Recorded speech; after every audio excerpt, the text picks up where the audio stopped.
ассалому алайкум ва раҳматуллоҳи ва баракоту. дӯстони азиз, умедворам ки хубу саломат ҳастед. мана иншоалло ки бо як талошҳову заҳматҳои дӯстон боз омадем сари эфир. ростӣ барномаи мо бояд ки ним соат барвақттар оғоз мешуд. ҳамин яке аз мушкилҳое ки дар ҳамин замони ҳосил ҳастад, дар бо ҳам овардани минтақаҳо низ ҳаст. он чизе ки бо андешаву назарҳо бо ҳам овардан мушкилтар аз он аст. аммо ба ҳар ҳол имрӯз барномаи мо дӯстон чӣ хел ки медонед эълон карда будем, ду мусоҳиби мо, яке аз акаи Алим аз Полша Варшава ва дигар бародари азизи мо Зоҳир Халилов аз Сурия, яъне ман худам дар Фаронса, яъне ҳар се та минтақаро ба ҳам овардан дар сари як эфир камтар мушкилӣ шуд, алалхусус агар ин эфири мо мустақиман бошад. аммо иншоалло ки дастрасӣ пайдо кардем. дӯстони азиз, барномаи имрӯзии мо, ҳоло ки дар эълонам навишта будам, ҳамон мантиқи барномаи гузаштаи мо, суҳбати гузаштаи мо бо акои Алим Шерзамонов аст, яъне муовини раиси Паймони Миллии Tojikiston. мо суҳбат дар бораи чӣ доштем? мо суҳбат доштем ки оё ҳамин таҷрибе ки дар Сурия мегузарад, дар ҳамин замини Шом мегузарад, оё барои мо тоҷикон ягон дарс метиҳад, ягон аз он чи мо метавонем ягон чи омӯхт ва камтар суҳбат ҳам доштем. пас аз ин хеле саволҳо шуд, хеле вокунишҳо шуд аз ҳама тараф ва мо имрӯза барномаро тасмим гирифтем ки бо меҳмони худамо аз худи Сурия низ даъват карда ҳамсуҳбат шавем, бо ҳамон мавзӯъро давом диҳем.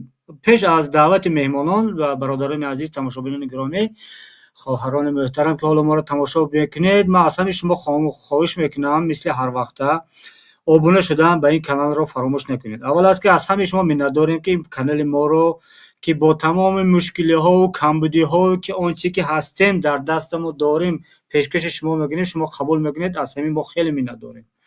дуруст мо камбудӣ дорем, дар соати барнома дер мекунем, баъзан рӯзҳои шанбе барномаҳо намешавад, ин камбудиҳоро мо дорем, аммо он чизе ки дорем ҳамин аст ва иншоалло ҳаракат мекунем ки беҳтар шавад.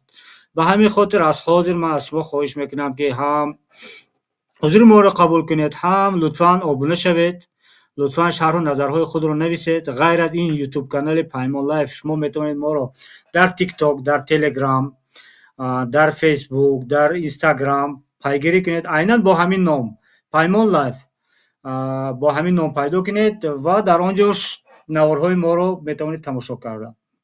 ҳамин буд дӯстони азиз ва ман бо шумо ҳастам, Салим Султонзода дар хидмати шумо. ҳоло мегузарем ба барномаи имрӯза. чӣ хеле ки ҳоло гуфтам, барномаи имрӯзии мо худаш мавзӯъаш ин аст ки Тоҷикистон, яъне ҳамун Тоҷикистони кишвари азизи мо, яъне Тоҷикистон ватан ва хонаи ҳар якти мо тоҷикистониён аст, ки ҳоло мо дар куҷо қарор надорем. касе дар Душанбе аз Тоҷикистон аст, касе дар Олмон аст, дар Фаронса аст, дар Сурия аст, дар Африқо аст, дар Амрико аст, дар Канада аст, дар куҷое ки набошем, мо медонем ки ҳамун Тоҷикистон, ҳамун мавқеи ҷуғрофӣ ва ҳамин объекти сиёсӣ ҳамон хонаи мау шумо аст. ба ҳамин хотир барои беҳтар кардани шароити ҳамунҷо ва ҳамзистии якҷоя мо аз ҳозир бояд омодагиро бинем, аз ҳозир бояд талошҳоеро кунем ва барои гузаштан ба як марҳилаи нав дар кишварамон, дар ватанамон, мо бояд чанд мушкилиётро аз сари роҳ дур кунем ки яке ҳамин бошад низоми диктатурӣ ки ҳоло дар Тоҷикистон ҳукмрон аст. айнан ҳамин чиз дар кишвари Сурия буд, бародарони азиз, ҳамаи шумо хабар доред, як низоми хонаводагии диктатурӣ дар Сурия бо хонаводаи Башар Асад, Ҳафиз Асад чанд сол ҳукмрон буданд. айнан ҳамун системе ки дар Тоҷикистон буд, ҳамун тарафдоронаш қарсак мезаданд, пешвои миллат мегуфтанд, ҳамун дар интихоботҳо 99% овоз мегирифтанд, ҳамун дегу табоқу ҳамун тарбузу харбузаи фасон, хулас ҳамон чизе ки дар Тоҷикистон мебинед, ҳамон падар роҳбар, писар раиси маҷлис, хулас ҳамун система ва мардум гирифтан онро чапа карданд ва мо умедворем ки иншоалло дар ояндаи наздик Тоҷикистон низ айнан мисли ҳамон чӣ хел ки Асадро мардуми Сурия чапа карду дур кард аз сари қудрат, мардуми Тоҷикистон низ ҳам ин хонаводаи диктатуру хиёнаткору ҳар чӣ ки гӯем ҳамонро аз сари қудрат дур хоҳад кард. ҳоло лутфан меҳмононро даъват мекунем вориди студия кунед. меҳмони мо муовини раиси Паймони Миллии Tojikiston Алим Шерзамонов ва дӯсти азизи мо Зоҳир Халилов аз сарзамини Шом. Хушомедтон бародарон. سلام علیکم، سلامت باشید. خیلی شاد هستیم از دیدار برادرمون که امروز از این کشور دور با ما هم صحبت شده است. خیلی شادیم و خب مرحمت صحبت رو شروع کنیم. بهترین. خیلی برادر ظاهر شو، شما هم خوش آمدید. اکوی علیم هم شما هم خوش آمدید. برنامه اکنون برنامه خیلی که در ابتدا گفتیم چیزی طبیعی است. طبیعی یگان خیلی سوال در دستم نیست برادران، فقط نامتون نوشتگی است، نام موضوع تمام ورقی سفید. صحبت ما صمیمی می شود. از پیش یگان آمادگی نبود، حالا دیدید از سبب آمادگی نبودنش 30 دقیقه برای پیوست شدن گذشت. 30 دقیقه، اما به هر حال میسر شدیم. خوش بیاید سر کنیم. اکوی علیم اگر اجازت دید از مهمان ما زوشتا سر کنیم. برادر عزیز، حال احوال جمعیت تاجیکان در سوریه چی است؟ شما نماینده، حالا در برنامه امروزی ما شما همچنین نماینده جمعیت تاجیکان سوریه هستید، درست؟ حالا در ابتدا میگفتید که حال و وضعیت و دیگر زندگی برادران تاجیکی که ما که در سوریه هستن حالا چه خیلی است؟ از همینجا سر کنیم. مرحمت، بسم الله. خوشحال باشید. تشکر که بعد برنامه‌تون دعوت کردید. درود و پیام به شما و با اکای علیم. آواز هست یا نیست؟ بله صدا هست، گپ زدن گرفت. اکای علیم هم خوشبخت که با شما صحبت داریم. صحبت شما استفاده بریم.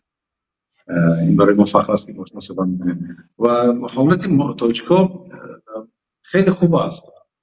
یعنی چطوری است که حکومت نو سوریه خیلی معامله خوب دارد با خاصا تاجیک‌ها. نمیدونم چرا تاجیک‌ها با اینا نزدیک باشن یا فهمیششون چه باشن، خیلی معامله خوب دارد. بسیار بسیار خوب. او ما فکر می‌کنم که وضع خود اهالی و در منطقه خیلی بهتر گشته از پیشتر دیده، چون که برنامه‌های تلویزیونی در خبرها می‌بینیم خیلی یک کشور رو حرکت میکنن که یک نوتینج نشان دهند، یک اختلافات جزئی رو کلان نشان دهند بعضی رسانه‌های غربی و شرقی گیم. به همین خاطر شما دعوت کردیم که از انسانی که در همون جا هست، در داخل است، فهمیم که وضعیت چی طور است. برای چی این سوالو میتیم؟ چون که برای تاجیکستان این تجربه است، تجربه سوریه. میخوایم فهمیم که در سوریه بعد از تغییر کردن نظام وضعیت مردم در چه حالت است. همین. مرحمت اکا. راستی گپ پیش از این حکومت نو سوریه بشار اسد خیلی ظلم بود. ظلم بود چی بود؟ با مردم بسیار ظلم میکردن. یک اویله فقط تنج بود، دیگه مردم نوتنج بودن. این عاقبت خوب ندارد. مردم یک روز خستن و با شورش خستن، طبعا شورش هستی که از بین بردن و بعد از بین که بردن حکومت مردمی شد. حکومت مردمی شد. باور خیلی روز از روز دولت پیش رفته شد. نتیجه شما دیده است در مدت 6 ماه یک کاری شده است که در تاجیکستان 30 سال است که این کار رو پیش بردن نمیتوانند. برای همین پیشروی باید خیلی تیز رفته است. اکوی علیم، حالا با شما گذاریم سوالا. شما میدونم که خیلی خوب همین وضعیت سوریه را نظارت برده ایستادید که از همین ابتداش چی شد و حالا چه روان رفته ایستاده است. حالا لطفا میگفتید که آیا تاجیکستان به همان حالت یا وضعی پیش از فرار کردن اسد یا پیش از انقلابی نزدیک شده است یا نه وضعیت تاجیکستان؟ یا حالا وقت داره رحمان وقت است؟ نه، در مورد همین خیزش مردم و در مورد پیشگویی شوندگی، خب در اینا خیلی تفاوت کلان دارن، چون در اونجا علاقه اون رژیمی که از پدر به پسر اومد و طول 60 سال حکومت کرد، علاقه معلوم بود که در انتهای قدرتش قرار دارد و مردم خیلی علاقه خیلی به هم اومده بود و معلوم بود که به روزای به شمار مونده. اگر یاردم بیرونه نمیشد رژیم بشار اسد خیلی بروقتر از قدرت دور کرده میشد. لیکن سوال من در اینجا بیشتر خیلی که در اون برنامه گفتیم، یعنی آموزنده بودن وضعیت سوریه برای تاجیکستان آینده همین است که خیلی مانندی ها داره، یعنی تقسیمات جمعیت در این دو کشور خیلی مانندی دارد به یکدیگر. بله. و من حالا هم مطمئن نیستم، با امید هستم در نسبت آینده سوریه، خیلی با امید هستم. اون اعلامایی که محمد اشاره میکرد، اون اعلام ها خیلی امیدوار کننده، ولی سوال ها در میان هستند و من میخواستم در این برنامه به همون سوال ها برادرمون یک نوع ما رو دل پر کند یا چخیل، یعنی همون حساب کنید که همون مجاهدانه که خوب اکثریتشون در جبهه تون نصره بودن و در دوی شتو بودن و در تحریر شام بودن و همونهایی که تمام خود تاجیکان ما از اونها همچون از یک گروه های افراطی هنوز برداشت دارن و اینا آمدند حکومت رو صاحب شدن و رهبرشون اعلام خیلی خیلی چیز میکند، خیلی زمانوی، یعنی اقدام های خیلی زمانوی برای ساختن نهادها میبردارد، در حالی که ما انتظار داشتیم، یعنی جامعه تاجیکستان انتظار داشت که اینا میاند و رنگی که طالبان حتی پیشینه، طالبان امساله نه و طالبان 2001 میاند و چیز همین چیز میکنن، یعنی با همون افراط به سر قدرت میاند که حداقل همون رهبریتش چنین نمی نماید. ولی سوال من این است که آیا همین مشکلات مدیریت همون نیروهایی که برداشت های گوناگون دارن در آن برنامه که پیش که ما گفتیم، یعنی یک گروه مجاهدان برداشتاشون دیگر خیلی است، باید چه رقم دولتداری شود، باید فرض کردیم همون دروزها که قریب که شاید برای بعض گروه ها کافر اعلان شده باشند، بعض گروه ها شاید هستند که ما در شبکه های اجتماعی میبینیم، در میدان ها ما شاید نیستیم. ما نه در میدان سوریه بودیم، نه در میدان افغانستان بودیم، نه در میدان های دیگر جاها که این درگیری ها بودن نیستیم. ولی حاضر من میخواستم که واقعیت رو بفهمم، یعنی تا چه حد امین چیز بگویم انتظاری هایی که مردمی تاجیکستان دارد،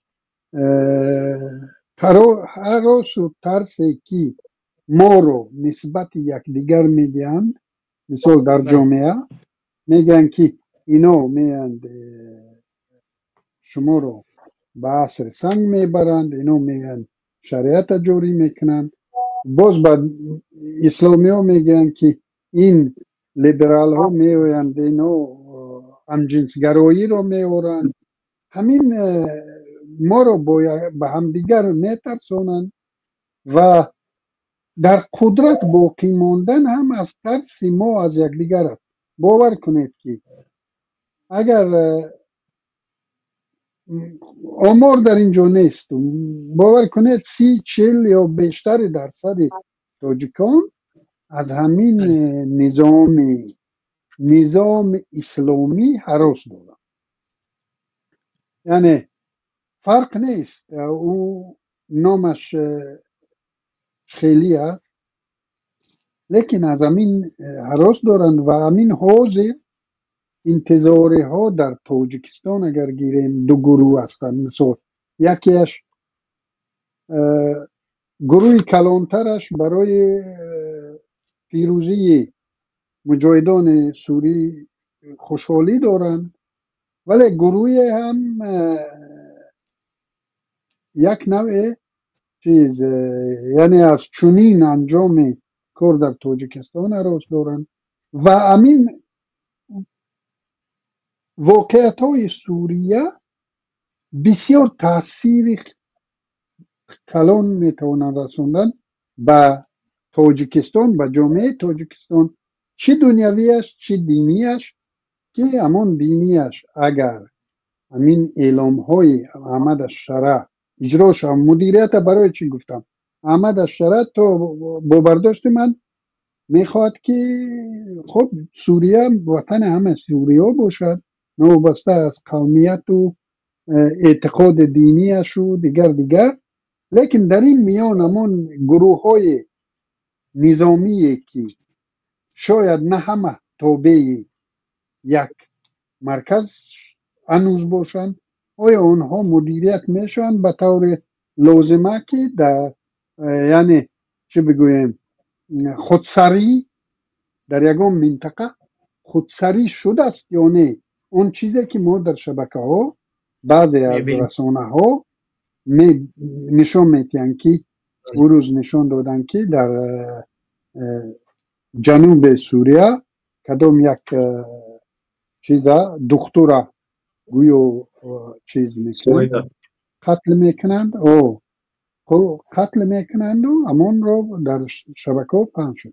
همین حالت ها رو میخواستیم از برادرمون یک کمی روشنی گیریم. باشد برادر جان. سوال روشن. یعنی از پاسخ شما برای ما پاسخ یک نفری که در داخل هست از داخل و همین سوال ها یک روشنایی اندازه تا ما در برابر با مردم تاجیکستان هم فهمند که وضعیت چخیل است. سلام جان برادر جان فهمم. ولیکن اوان گفتنی که درست است در شبکه‌های اینترنتی بسیار بحث و سخنرانی شده می‌گذارد که گویا مجاهدین اقلیت را دوست نمی‌دارند یا ظلم می‌کنند به اقلیت، غیر خودشان دیگر را قبول ندارند. همطوری بسیار بحث می‌دن و برنامه پیشین شما را من پیگیری کردم. همین سخنان بود که کم خطری هست که اگر خدا نکنه مجاهدین رو به سر قدرت بیان از اینها بسیار اقلیت ضرر می‌بیند یا حتی مردم این غیر خودشان دیگر را قبول ندارند. خیلی خطرناک هم هست. همینا بعد از خاصتا جنگ سوئده این سخنان بسیار حوش داد که همین با مسئله دروس ها واقعا همچنین جنگ خیلی حوش گرفت. بعد همین خیلی در شبکه اینترنت ها هم خیلی بحث بسیار شد. درست از این جای دارد مردم چرا میترسند؟ زیرا که مردم میدونن که گروه داعشی یعنی حرکت داعشی یک سیاست داشت که غیر از خودش دیگر قبول نمیکرد. هم برای با هم جنگ میکرد، اقلیت هم جنگ میکرد، با اکثریت هم وقتی دیدو پیش همسایه اون هم وقتی جنگ میکرد غیر از خودش دیگر کسی قبول نداشت، هم برای با هم جنگ میکرد. از اکثر مردم فکر میکنن که مجاهدینی که حاضر در سوریه هستند اینا هم مانند همون گروه داعش هستند و غیر خودشان قبول ندارند. پس از این خیلی اقلیت ها خواستن در تاجیکستان اسماعیل ها میترسن، میگن که با خودمون نکنه بیان باید برای دیگر بسر ما میگرد یا حکومت همین را میترساند. اگر میگد اینو بیان شما با بالا میبیاد و میبیاد بسیار ترس ساده بدن که گویا مجاهدین مانند همون داعش هستند. ولی که این خیلی غلط است، خیلی فهمیش نادرست است. احمد شهر تماما خلاف حرکت داعشی سیاستش میبرد. سیاست احمد شهر همطوری هست که مجاهدین که از در حکومت نوی سوریه هستند همطوری هستند که مردم را نوعهای گوناگون تقسیم میکنند. مردم هستند که دست به سلاح زده ضد مردم جنگ میکنن، طبعا ضد آنها سلاح برشون جنگ نشد قوم مسایلگی. ولیکن با قوم اسماعیلی درزها هیچ مشکلی نبود، هیچ مشکلی پیدا نشد و هیچ مشکلی هم نمیخواستن که وای شوند. مثال میبرم که تقریبا 3 سال پیش یک مشکل در منطقه درشینو مشکل پیدا شد و احمد شاه برای معلومات او 100 میلیون دلار طلب میکردن که برای معلومات او باشد. یعنی ما حتی ما مجاهدان نمیتونستیم که با احمد شاه واخوریم صحبت کنیم با همین مقصد که حالتی که خودش پنهان میداشت و میکرد و در منطقه نشین درسا یک مشکل پیدا شد. احمد شاه خود رفته همین مشکل حل کرد. در شبکه اینترنت این ویدیو هست، اگر شما پای من سکش رو میکنم هست که احمد شاه خودش میرد و بالای که این خطری که دعوه هست که او رو معلومات یا میکشند که خودش رفت و اهل درسا صحبت کرد، گفت ما هیچ مشکلی با درسا نداریم، ما اینها رو مجبور نمیکنیم که به دین اسلام درآن و آدمایی که در اینا مشکلی کردن حتی همون گنگ مجاهدی یا مدنی که اهل سنت بودن همونا رو از منطقه درسا بیرون کرد که در اینا یکم مشکلی نبره، اینا با معامله خوب دارن، یکم حالت جنگی خیلی نیستن، خیلی معامله خوب داشتن. بعد درسا هم خیلی خرسند شدن، مقبول کردن، قبول کردن. با اسماعیلی خیلی بهترین درسا حتی بود، چون هم معامله خوب بود که امام اسماعیلی اوخانی 5 چنان بودن از نام اختیار شدگی با حکومت احمد شاه 100 میلیون یورو کمک کردن که سببش چی بود؟ سببش بود که با احمد شاه مجاهدا با اسماعیلی ها معامله خوب دارن، یگان مشکلی ندارن. این مدت 15 سال است که هیچ مشکلی یگان دونه مشکلی با اسماعیلی پیدا نشد. با درسای این چنین بود، با درسای چه مشکل نشد، ولی که مشکل در کجا پیدا شد؟ بعد از فتح سوریه احمد شاه با درسای لبنان همون سویده هم جا شده و اینا با یک سر میز زبان یافته بودن، ولی که این آرومیش رو پیش رفته و اسرائیل خوش نامد. بعد اسرائیل چیکار کرد؟ شخصیت از گروه درسا حکمت هجری آن رو با خود میل کردن ضد حکومت نو استفاده بردن. وقتی که آنها به شورش خواستند به حکمت هجری 70% درسا ضد برآمدن که تو چیکار میکنی؟ همین احمد شاه طول 15 سال است که بر ما یک مشکلی نکرد، در این بوده بهترین زندگی داشته، یک حقوق ما پایمال نشده بود. ولی که این شخص حکمت هجری گپی اسرائیلی که گوش کرد با شورش مردم خواستند و دومی که از سببی که اون گروه مایده بود کمترین اشخاص درسا که بود او چیکار کرد؟ احساس مذهبی به دست آورد که با گردش درسای دیگر رو بسیارتر جمع شود.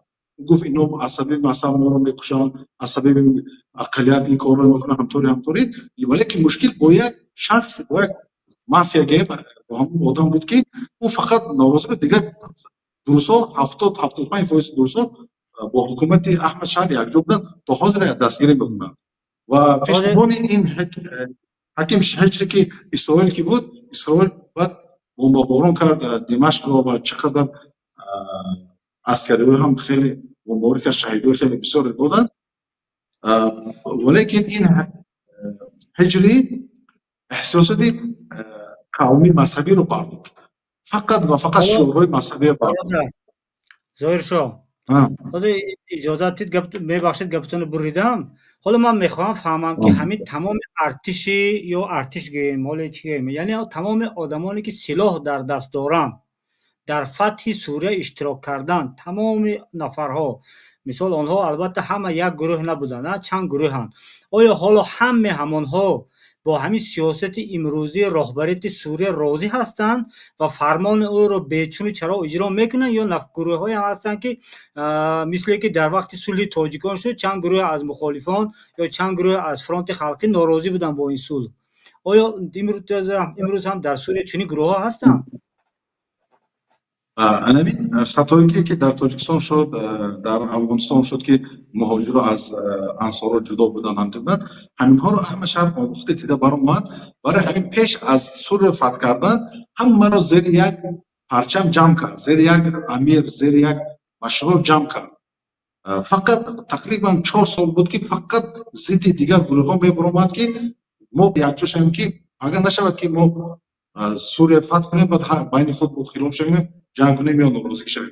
همین احمد شاه توانست که 90% گروه ها را زیر یک پرچم جمع کرد، زیر یک امر جمع کرد. یکم کس از گفته احمد شاه بیرون دوام نمیدارد.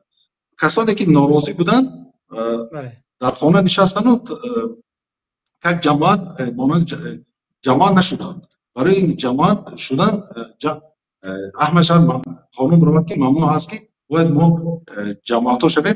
بعد همه که یک جا جمع کرد زیر یک امر زیر یک که کرد، بعد وقتی سوریه را فتح کرد هم مشکلاتی که شما ذکر کردید نشدن. مشکلات همه از یک جا امر میبرآمد، اطاعت یک امر میکردند، یگان گروه ها باید نکردند.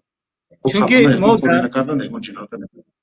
بله بعضی نوارها از سوریه نشر میشد که میبینیم سلاح به دستان مردمان بی سلاح را میکشند، قتل میکنند. این خیلی حالت ها هم دیده شد و گفته شد که اینها عیناً همان عسکران مثال همین حکومت امروزه هستند یا گروه هستند که عموما ضد حکومت بشار اسد میجنگیدند و حالا دیگر در زیر اداره حکومت امروزی سوریه نیستند و برعکس به همین یک با گفت روسا بسپردلی در دست میزنند.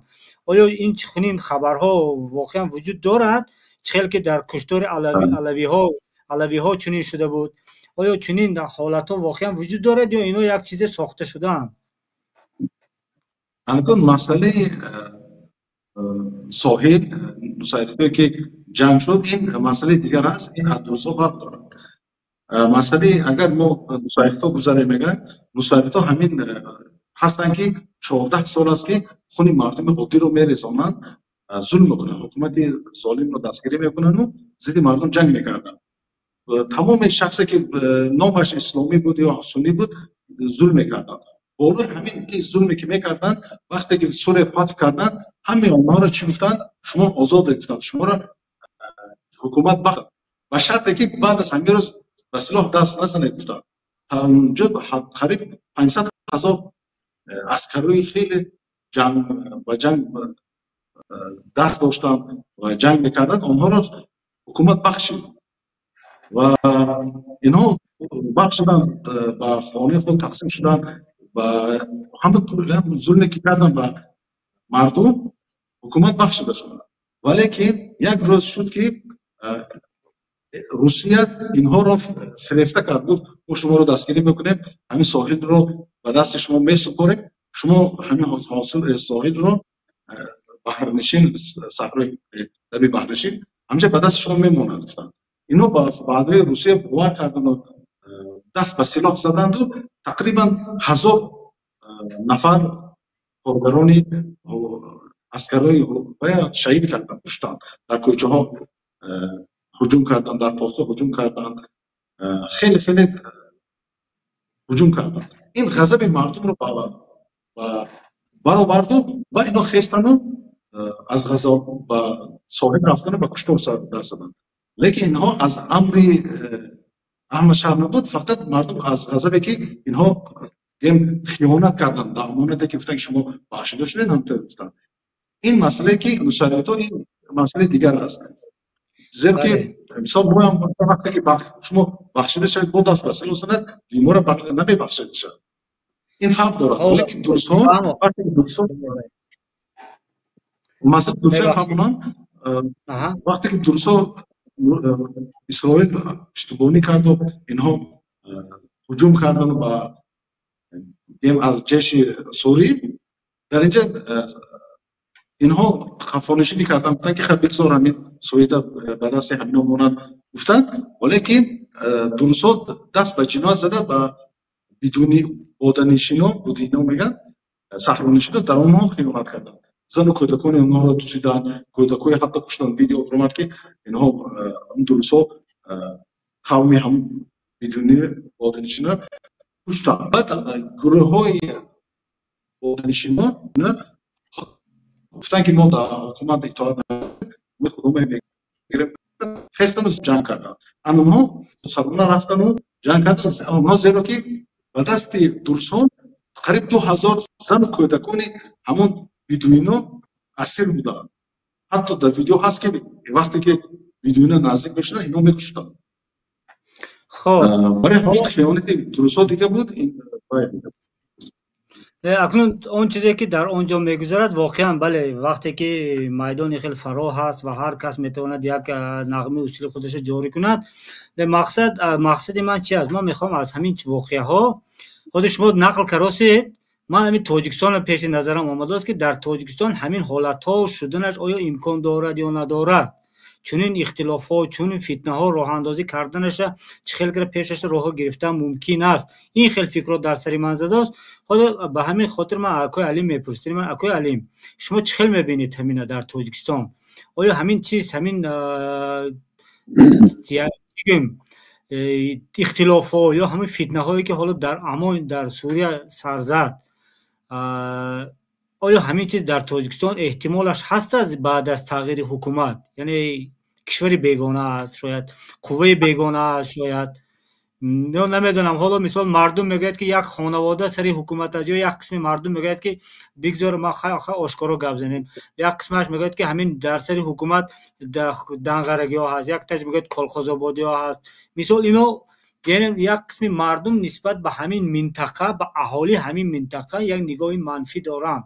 این خطا است البته، چون که آنها تمام مردم این منطقه گناهکار نیستند، یا که چند نفر نماینده اون تمام منطقه نیستند حکمداران. آیا چنین اختلافات در زینه در اساس همین دیدگاه ها با وجود آمدنش امکاناتش هست یا نیست؟ به نظر شما چه خیلی کویاله؟ خب چی بگویم، موزر برادر خیلی خوب به سوالو پاسخ دادن.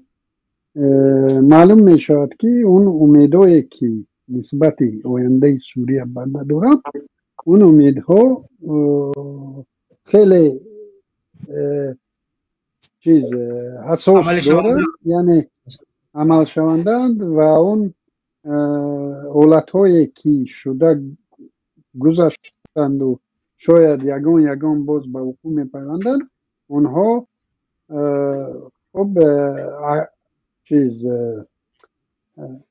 اگر فساد قطع گیریم، البته این بدبختی است، لیکن اگر چیز قطع گیریم، همین حالتی که حالت انتظاریش رو اگر گیریم، انتظاری هایی که حتی شاید خود مردم سوریه داشت از همین روزهای پیروزی، همون انتظاری ها خیلی بهتر از آن به نظر می رسند در عمل که انتظار داشتن مردم ها.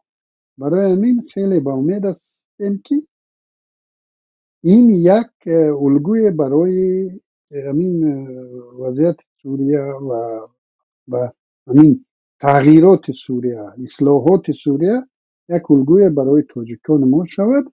و البته شاید اگر امروز یک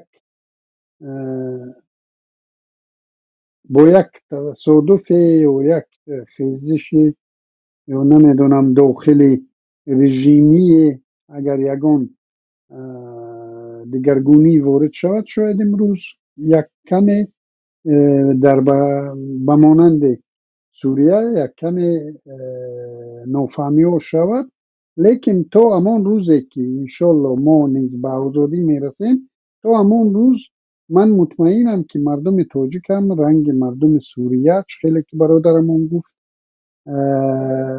به هم می آیند و خیلی که برادرمون گفت 90% همون مجاهدان زیر یک قنات رفتند و دیگر بسر قدرت که اومده اونها از یعنی از امر سر نتافتن و این باعث شد که امروز سوریه به یک افغانستان سالهای پیش یا به یک حتی بگویم لبنان لیبیا مبدل نشد و همین خیل باید انشالله در تاجیکستان هم شاید از وضعیت از همین حالت سوریه از خیزش سوریه انشالله در ما بهتر وضعیت می شود تا همان روزی که انشالله به آزادی نائل می شویم ما به یک همدیگر فهمی و به یک متحدی میویم و برای همه این اون سوالایی که حضور شما گذاشتید از همون چالش ها حکومت دوران مردم رو میترسونن به مردم کولاب میگن که شما چون در سال 92 به سر قدرت ما رو آوردید اگر ما رو از سر قدرت دور کنن شما رو قتل عام میکنن و دنیاوی ها و اقلیت های دینی دیگر میگن که این مجاهدای سنی میوند سر قدرت شما رو همه قتل عام میکنن و همه گروه ها همین خیل چیز میکنن یعنی همین خیل ما رو میترسونن و متاسفانه این حال هست در بین ما ترس بین همدیگری هنوز وجود دارد یعنی هم بین منطقه ها هم بین قشره های گوناگون جامعه البته همین حراس ها وجود دارند و انشالله اینا رو با چنین صحبت ها با چنین برادرایی که از واقعیت های تاجیکان از واقعیت های بگویم تاجیکان نو خبر میکنن من میخواستم برادرمون یک کمی دیگر درباره همون تاجیکان مجاهدان تاجیکی که در سوریه در دست سلاح داشتن و امروز آیا همشون تامینات مولیشون یعنی با کار تامینن چه رقم زندگیشون رو پیش میبرن اویله هاشون بعضیشون اویله های توجیکشون پتی در اونجا هست بعضیشون شاید در اونجا اویله دار با دیگر ملت ها شده باشن و همین حالت توجیکان تقریبا چی قدرند و حالتشون چی است خوب است یا رنگی که در دیگر کشورها رنگ روسیه و دیگر کشورها از امروز به پگاه روزیشون رو میکنه سلیم جان اگر اجازه بده من به سوالش میام و سخنی اکای علی شریک شده جواب میدونم بله بله شما برای همین دعوت کردیم ما که همین سوال و جواب گرفتن بحث مثال شما سوال میدید که آیا تاجیکستان خطر هست که ما در تاجیکستان بین اسماعیلی یا مشکل پیدا شود یا بین او کشاکش سلاح بردار بین دیگر پیدا شود یا پیدا شود این من مطمئن به شما میگم که این کار شدنی نیست من به شما چند دلیل رو میبینم یکمش این که شما دیدین که مجاهدان چه معامله خوب دارن با اسماعیلی نه اینکه چه معامله خوب دارن که به سببی که آنها ضد مردم یا ضد مجاهدین سلاح نبرداشتن این خیلی در قرآن هم خداوند میگه که شما من نکرد است که قومی که با شما با دینتون جنگ نکرد شما را اخوانیتون پیش نکرد شما با اونها خوبی کنید خداوند در سوره 60 آیه 8 خطا نکنم می همونجا بفهمونید که شما باید مهربان باشید معامله خوب داشته باشید این هم سیاستی هست که در روز احمد شهر است که ما همین چیزا گفتیم که وقتی که اسماعیلی با ما سلاح نمیبرد ما خداوند بالعکس امر کرده است که معامله خوب داشته باشیم با این قوم برای همین باید گفت که همین سبب بود که معامله خوب داشتیم که امام اسماعیل 100 میلیون یورو احمد شهر داد هیچ که او را مجبور نکرد هیچ که اون طلب نکرد خودش سببی که دید که چی معامله خوب دارن اینها پول وای کرد با دستگیری میکنن گفت در آینده هم دستگیری میکنیم برای همین من دلی پر کردم میگم که ما با اسماعیلی هیچ مشکل نداره. چی با از قومی که کدیمو جنگ نمیکنه سیدیمو سلاح نمیبره ما با خود دشمن میتراشیم و دشمن میسازیم. این اشتباهی کلام است. این از اسلام نیست که یک کسی که با تو جنگ نکرد تو با اون دشمن میتراشی و دشمنی میکنی یا سلاح میبری. بالعکس من با دشمن دلیل میبرم که چی به این شدنی نیست. من با مجاهدین قدیم صحبت کردم که سالهای چند صحبت کردم. من گفتم که چی خیلی شد همون حرکات مبارزان چی شد. بعد در مورد قربانی پرسیدم. یک جواب عجیب گفتم. نگاه کنید که گفت که از همه بسیارتر قربانی که دادن آدم پاموری بودن. گفت از پنجکه نشهر من نه از خوجند نه دوشنبه دیگه. گفت بسیارترین قربانی که دادن وطن دوستا بودن از مردم پاموری. گفت من در حیرت موندم که اونها بسیارتر قربانی دادن رو این کردن.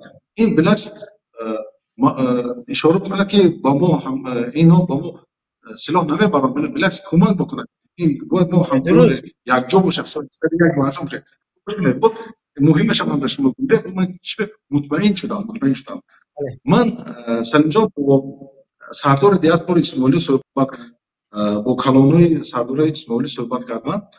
وقتی که من با اونها صحبت کردم در حیرت موندم که اونها چقدر وطن دوستار بودند. من اونها چنان در صحبتشون فهمیدم که اونها از من دیده وطن دوستار هستند. اونها هم در تاجیکستان کوچک ما بسیارتر دلشون میسوزد از من. میگم که من خودم مثال میارم از من دیده بسیارتر در حیرت موندم که فهمیدم وطن دوستار. بعد از این من مطمئن شدم که اسماعیلی که در تاجیکستان هستند اینا نه تنها ضد ما، اینا بالعکس در صف ما میشن. من اینها رو رفیق دیدم، اینو دوست دیدم، نه دشمن دیدم. برای همین من بالعکس مطمئن میگم که خود مردم پامیر ممکن بود در یک صف است مثال اگر بعد دیمش یک فامیل هستی حاضر هستیم. گوش کنید، میبخشید گفتن بریدوسیم عذر.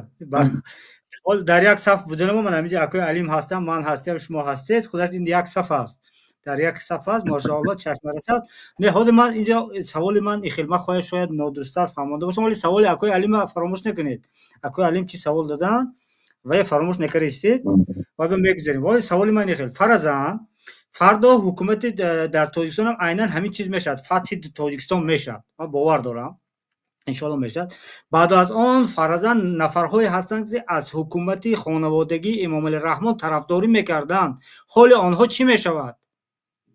اینجا هر دوتون هم دوست، یکی نفرتون عملگرا، شما همچنین یکی نماینده مجاهدا، اکوی علیم همچنین یک سیاستمدار راهبر یکی از ائتلاف‌های سیاسی، یعنی شما یکی عملگرا یکی دیگر مثال همین در میدان سیاستین. شما من همچنین نفر یک شهروند عادی سوال میتونم، نفری که از حکومت امام علی رحمان طرفداری میکرد، خیلی که از خانواده بشار اسد طرفداری میکردن، حالا وضعیت آنها چی است و وضعیت آنها چی می شود؟ این از سوال من مغزش.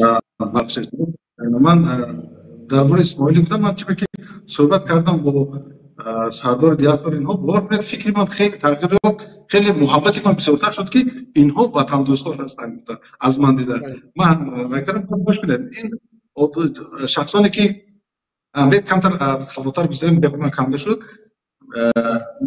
مبارزه مثلا همین آنچه که در تجربه من دیدم، اون در پیشش مذهب و قومی هیچ نداره. کسی دست به سلاح زد همون دشمنی تو بگذار اهل سنت باشه. ولی ما تاجیکستان رو ممکن بسیارتر با اهل سنت مشکل پیدا کنیم از اسماعیلی دیدن. هم کسی که دست به سلاح زد همون خاصدن یا همون مجموعه همون ضد تو هست، تو حق داری همون رو با سلاح مبارزه بری بکنی. بس سوالی که شما دادید که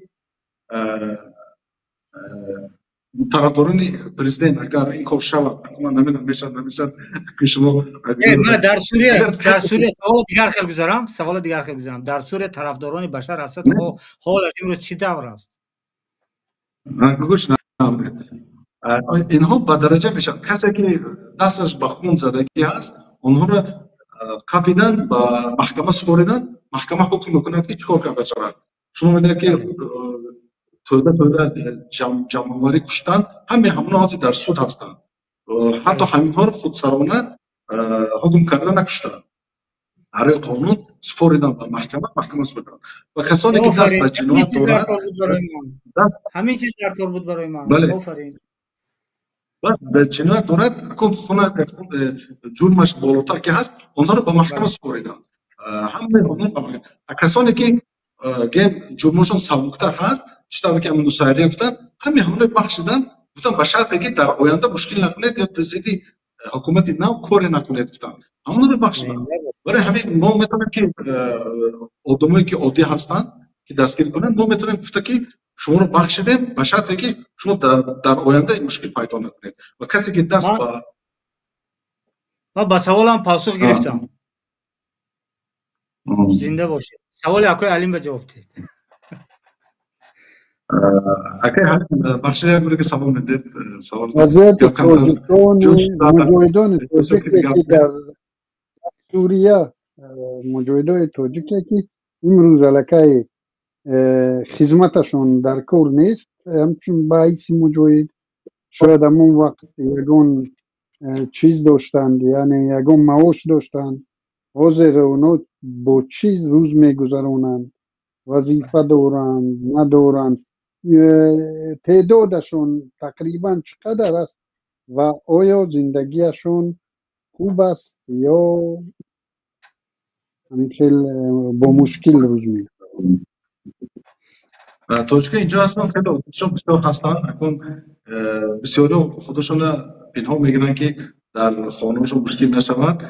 تاجیک هستن لیکن نامشون تغییر میتین اگر از جایی منطقهشون پرسان کنید جواب نمیتین که معلوم است که در تاجیکستان یکون و خیش تاورشون مشکل نشود. ولیکن عددشون خیلی بسیار زیاده با گفته رادیو 500 کس میگن خیلی زیاده از کس هستن و اینها تا حاضر در حتی حاضر الان جماعت وجود نداره. الان با جیش عربی سوری یکجا شدن.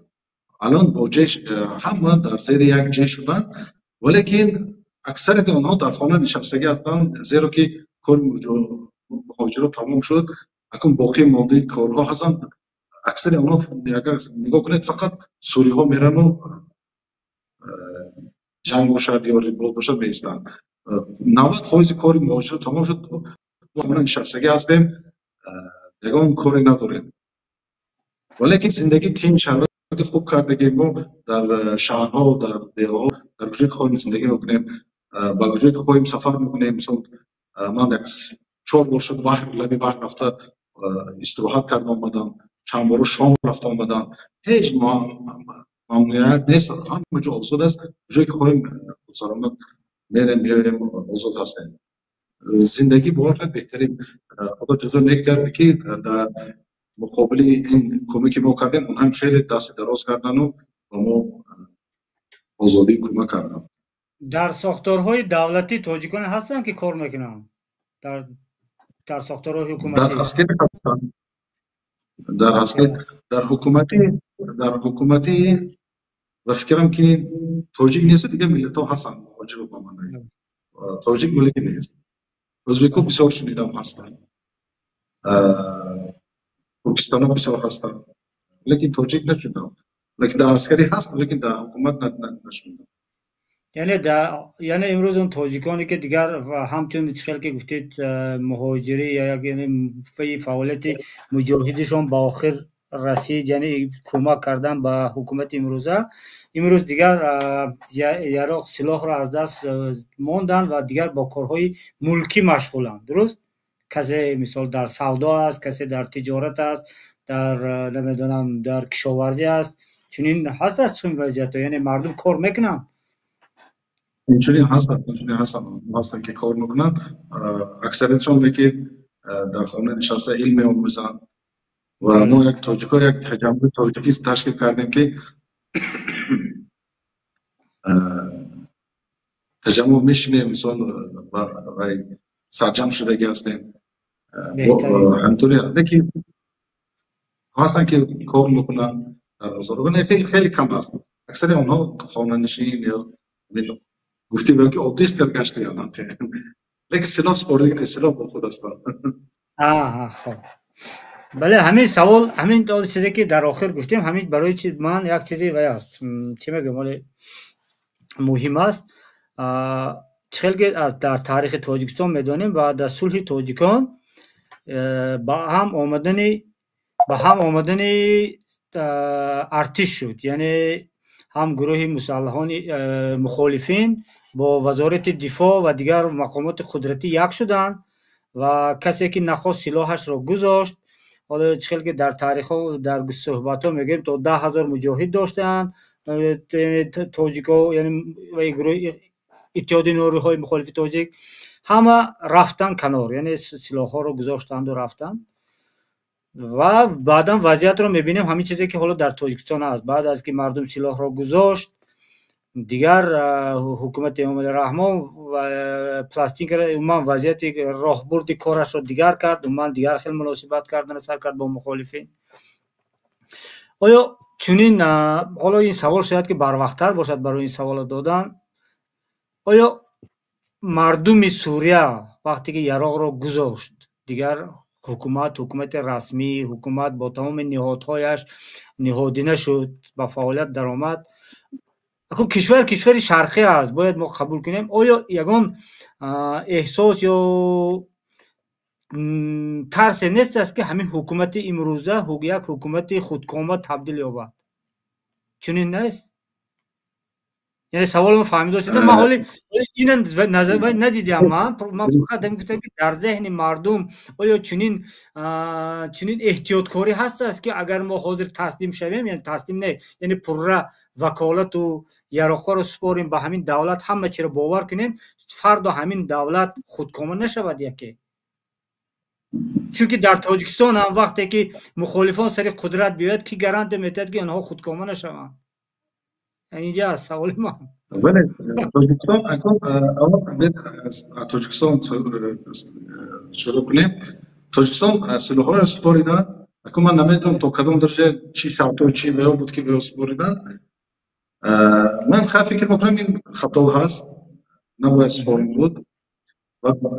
زیرا که وقتی سلاح هست، قوت هست، شما را کش میکنن. اگر به سلاح باشد شما سخنتون یک قدر ندارد. اینه. و دومش که من اونها رو میفهمم که چرا اونها سلاح رو سپاریدن و باور کردن در اینا.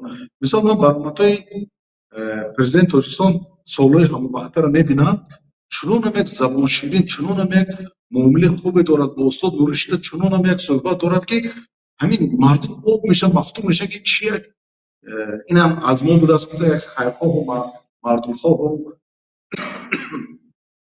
یک فکر میکنن همین چیز خوب هست. برای همین آنها هم در همین سخنهای شیرینی که از دهان پرزیدنت میبرند باور کردند و فکر سلاح‌های سپاریدند. من عموما همین نیک میکنم که آنها باور کردند. اکنون مگذاریم مسئله سوریه تا حال یگان انسان سلاح رو نسپاریده است. اگر در آینده سپارده من فکر میکنم که همون احمد شاه از اولی مبارزه مجاهدین که بود خودش نقل میکنه که 49 بار جای سیستش ایواز میکرد، بعضی وقت مغارا زندگی میکنن، بعضی اینجا خیلی با دشواری زندگی میکردن. حتی او همسایه من بود است در همین کوارتر بعدی زندگی میکنه است، من خبر ندارم، همسایه من بود است اون احمد شاه. اینها بعد سیرا فوش شد که در همجا بود زندگی میکرد. مقصد که این قدر سختی و سستی که دید، من فکر میکنم که او هیچ وقت خیانت نمیکنه، زیرا که او از همین صفا برآمد. او از صفی از یک جای گرم نشسته اگر بیاد بعد قدر قیمت نمیکند این نعمتی که مجاهدین به دست گرفتن، بعد خیانت کردن میکنه. ولی از که در صف با ما بودن در مهاجرت در بود، برای همین از او ما انتصاب نمیشه که خیانت میکنه یا چیزی میشه. زنده باشید. اکو علیم مرحمت گفتنی باشید. خب من میخوام همین پیامی رو که شما با نام برنامه‌تون به مردم دادنی بوده و برادرمون که به مردم همین پیام رو تصدیق کردید، تاجیکستان آینده ای که با هم ساختنیم و تاجیکستان وطن همه تاجیکستانیان نوابسته از منصوبیت دینی و مذهبی و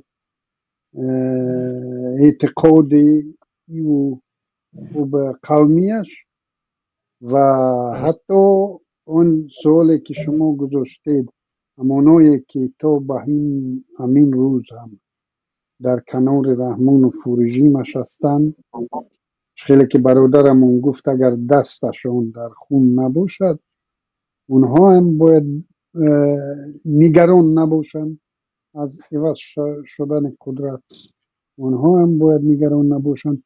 ما باید چنین پیام را به مردم رسانده توانیم که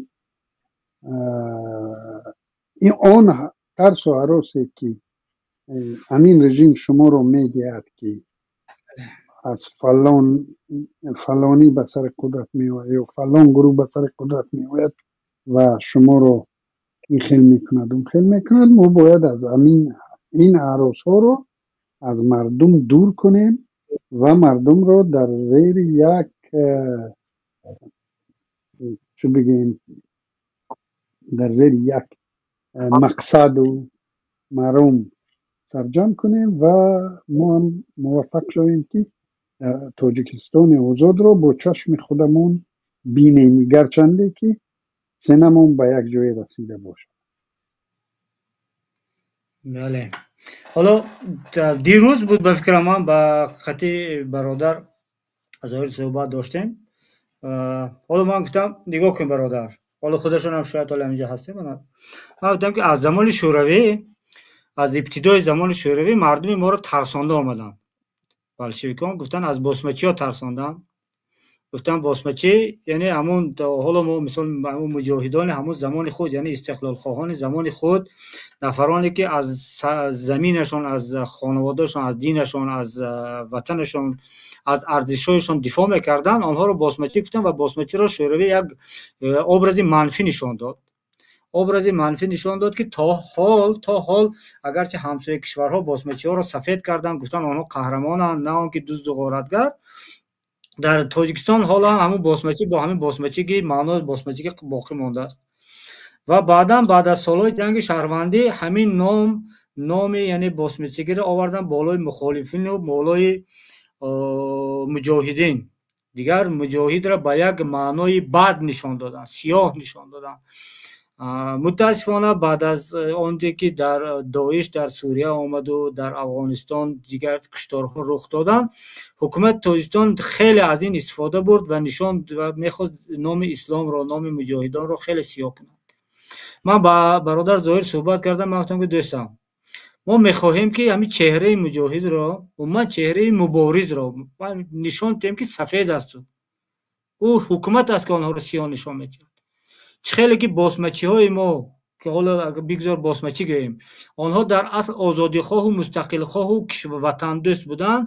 این مخالفان امروزی ما، همین مجاهدان امروزی ما فرق نداره، دو سلیم است که مثال طرفدار نظام دموکراتی است، من علیم است طرفدار نظام گریم دنیوی است یا غربی است یا دیگر، یا ظاهر است طرفدار نظام مثال یک جامعه اسلامی است.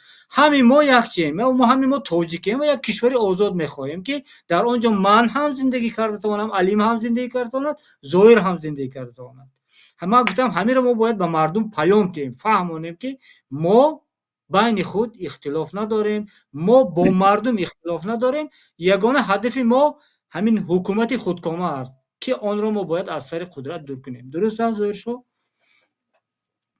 بله لیکن چطور که گفتید همخیل بس هر مجاهدین هم زدن، مجاهدها اونا دیگه خونخوار هستن این هستن، ولیکن چطور که من یک بار دیگه تکرار میکنم، مجاهدین بهترین معامله در بین هم فرقه های بهترین با اسماعیلیان هم بالعکس داشتن، با درزا با حاضر معامله خودن. حتی در منطقه که ما هستیم یک کوچه نامش فورا کوچه نام مسیحی میگن، نام کوچه مسیحی هست.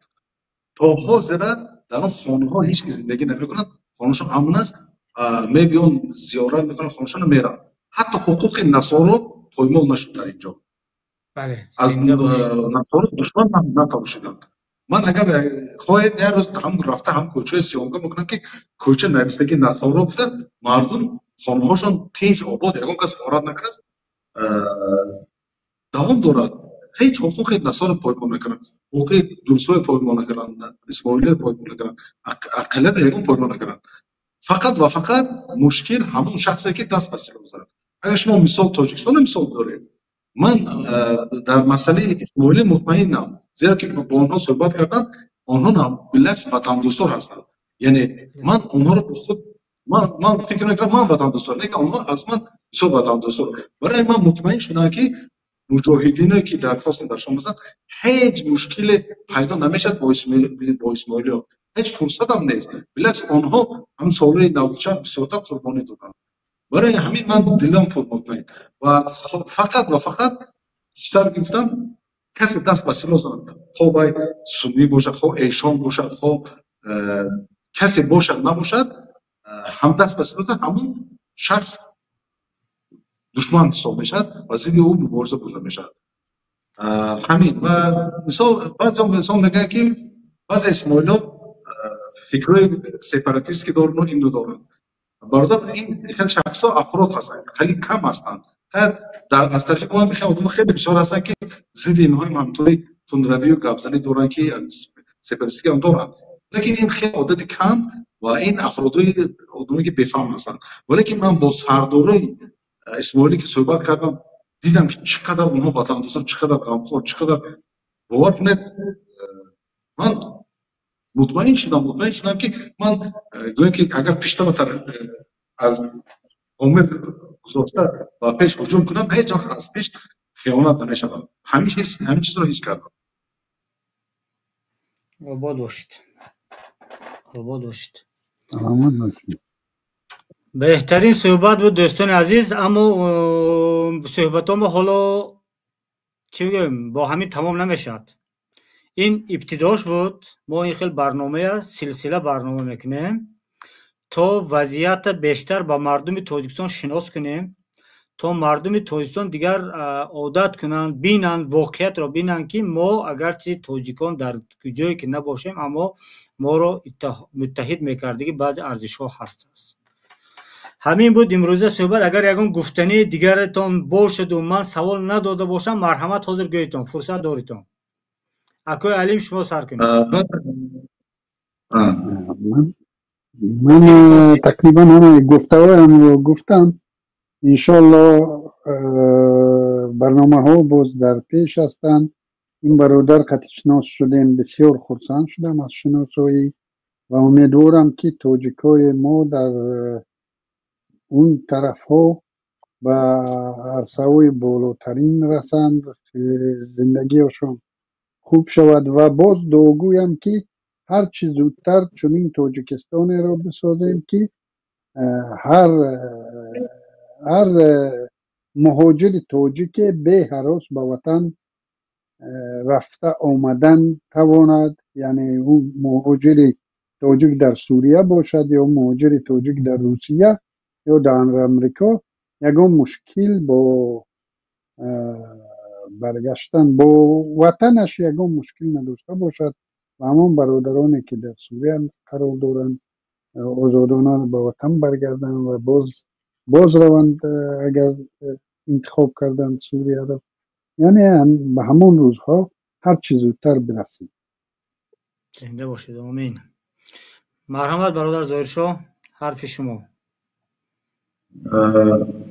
ما مجاهدایی که در سوریه خواستم مکتب این احمد شهر را که آموختیم و تجربه دیده برآمدیم و دیدیم که کدام راه ها حاصل میدهد از همین حاصل ها خیلی دیدیم که اولش زیر یک پرچم باشیم که اما یک جوری که باید خلاف نشود بین ما دشمن از دو طرف فتنش ممکن که بین دو گروه مشکل شود این چیزا خیلی بود ما دیدیم راه حلی که هست که ما چقدر بتونیم سرچم باید شویم زیر یک پرچم یا اقل شاید زیر یک امر این یک هدف داریم که هدف ما یک است این خلافای پایینه باید بگذاریم بعد دومش این که نگاه کنید سوریه شعار حاضرش چی هست سوره لیسوریو میگن، همین زمین سوره برای سوریو میگن.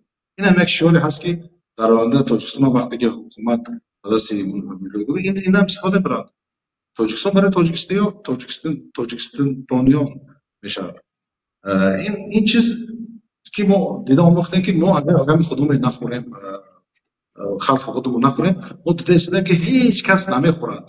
مثلا در روسیه چه حالتی بد داریم، در تمام دنیا هیچ حالتی بد داریم، هیچ کس غم ما رو نمیخوره. اگر ما همه تاجیکستانیا غم یکدیگر رو نخوریم، ما هیچ کس پروای برش نمیکنه. برای همین نگاه میکنم کسی وطن دوست باشد، او یک رفیق من است. من که وطن دوست که هستم، گیر پیش هم فکر بسیار باشد که همینو میتونن غم وطن خورونو وطن رو آباد کنن. ولی که بلاسف حالت ما دیده است نگی چی بچه هستیم. انشالله تاجیکستان به همین میشه، تاجیکستان میشه. انشالله با صحبت میکنیم. اکثری جوانان در تاکه علیم شما و من هزاران جوانان در مهاجرت در واقع علم مرد است. یک مرد پیدا نشد که باید سرجم کند و به دولتان برگرداند. خواه اتولی وطن باشد، خواه از بیرون. زنده باشتم برادران عزیز. خیلی با همه حال حرفایی که آخری گفتید برادر ظاهر، من هم طرفدار که همین بر وقتر به تاجیکستان برگردیم و هر دو ما یک جای با دیگر دوستای گرم رویم خاروق یک سری دسترخوان اخوای علیم که صحبت کرشینیم. همین صحبت ها یاد کرده. زنده باشتم. خداوند نگهبانتون. اخوای علیم، اخوای برادر ظاهر شاه، خوش آمدتان به امروز برنامه. خیلی صحبتی خوب بود. سلامت باشید ظاهر شاه. خداوند نگهبان همتون بود. خب همین بود دوستان عزیز، مردم عزیز و شریف تاجیکستان، صحبتی که ما خواستیم برای شما پیشکش کنیم. امیدوارم با چند سوال خود و با چند گمان هایی که در قلب ها بود سوال ها پیدا شد و روشن شدند. یعنی این یک باور داد چخیل که گفتم برنامه است که ابتدا کردیم، یک پروژه گویا که آهسته با هم آمدن همه قشر ها و همه مخالفان تاجیک ضد یک نظام خانوادگی و امیدوارم که ما میسر میشویم. باقی خداوند نگهبان هر یک شما باشد. تمام نزدیکان و عزیزانتان که از شما دور است، از وطن بیرون است، آنها به وطن برگردند و مشکلاتی که با از نگاه اقتصادی، اجتماعی، سیاسی مردم عزیز دارد آنها رفع شود و یک تاجیکستان سازیم که واقعا خانه هر یک ما شما باشد. یک تاجیکستانی باشد که خانه هر یک تاجیکستانی ناوابسته در کجا بودن و چی فکر و نظر و اندیشه و چی دیدگاه سیاسی و عقیدتی داشتنش فرق ندارد. او تاجیکستانی است، در همون سرزمین تولد شده است، پدر و مادرش در همونجا تولد شده است، او خانه او است. همون تاجیکستان را آرزو داریم. باقی خداوند نگهبانتان. در حق ما نیز دعا کنید. سلام علیکم و رحمت الله.